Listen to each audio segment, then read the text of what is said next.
Hello friends, Singh ji house channel में आपका स्वागत है। इस प्रोजेक्ट पर हमने 24 बाय 39 कुल 936 स्क्वायर फुट प्लॉट एरिया में ग्राउंड फ्लोर में 2 BHK हाउस एवं फर्स्ट फ्लोर में 2 BHK हाउस का नक्शा एवं डिज़ाइन को तैयार कर दिखाए हैं, जिसमें आपको ग्राउंड फ्लोर में पार्किंग एवं stairs, 1 living room, 1 kitchen, 2 bedroom का नक्शा तैयार किया गया है एवं फर्स्ट फ्लोर में 1 puja room, 1 living room, 1 kitchen, 2 bedroom का नक्शा तैयार किया गया है। वीडियो में आपको हाउस के इंटीरियर डिज़ाइन से लेकर आउटसाइड के डिज़ाइन को दिखाएंगे तथा अंत में इस प्लान का 2D मॉडल प्रस्तुत करेंगे, इसलिए वीडियो को एंड तक जरूर देखें।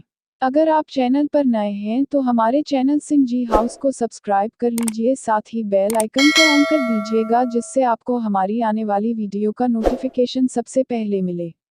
अगर आपको भी अपने प्लॉट एरिया के आधार पर हमसे अपने घर का नक्शा 24 से 48 घंटे के अंदर प्राप्त करना चाहते हैं तो अपने प्लॉट एरिया का पूर्ण डिटेल फ्रंट दिशा के साथ एवं ग्राउंड फ्लोर का रिक्वायरमेंट कमेंट सेक्शन में टाइप कर भेजें या व्हाट्सएप नंबर पर भेजें। हम आपके घर का नक्शा शीघ्र तैयार कर आपके व्हाट्सएप नंबर पर 2D एवं 3D प्लान भेज देंगे।